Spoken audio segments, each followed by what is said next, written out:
We didn't have time to organize or pack anything. We just left with the shirts on our back. In my parents' case, once we got to the American vessel, they didn't have the shirts on their back. They used the shirts off their back to strap all the younger kids on the back of the older siblings so that we can all board the American ship together. I was born in Bien Hoa, Vietnam in 1974. My mother is Pham Thị Tươi and my father's name is Jan Cat Thien. I have 7 brothers and sisters. In April of 1975, my family fled Vietnam in fear of religious persecution, loss of freedom, and the safety of our lives. We were Catholics, and we wanted to make sure, my father wanted to make sure that our family was safe. He heard that the communists were invading Saigon, and they said that we just needed to leave.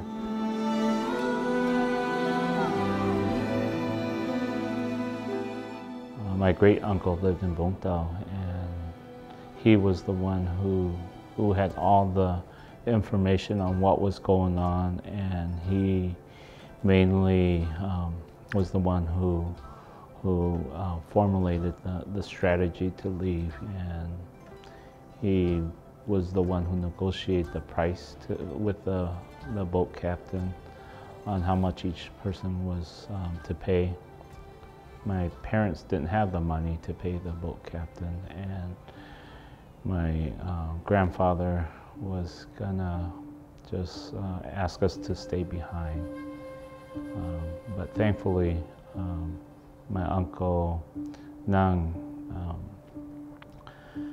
convinced my grandfather to help my parents find money to borrow so that we could leave with them, pay the boat captain and leave with them.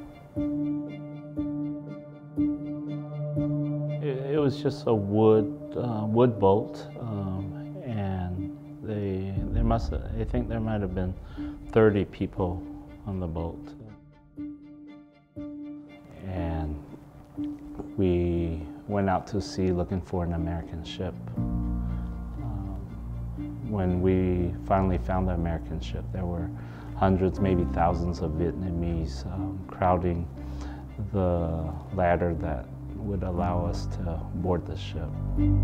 On the ship, it was very crowded. I was told that everybody was packed like sardines, shoulder to shoulders, oftentimes almost on top of each other. The conditions were very hard, insanitary,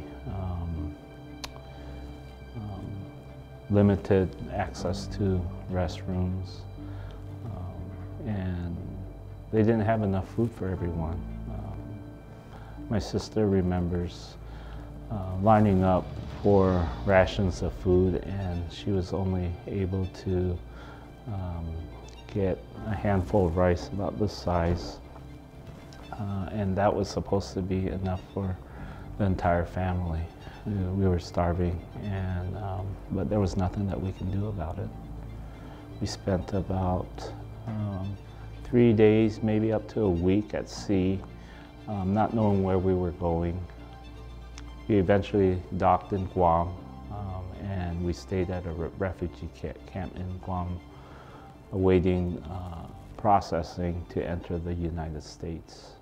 We waited in Guam, not sure how long, but we eventually arrived in Eglin Air Force Base in Florida.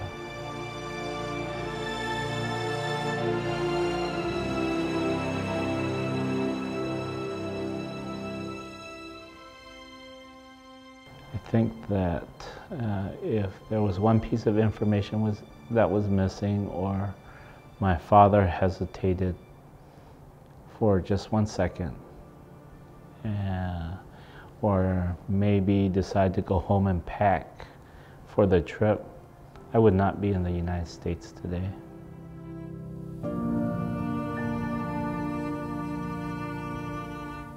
I would probably be back in Vietnam with my cousins working on the rice fields.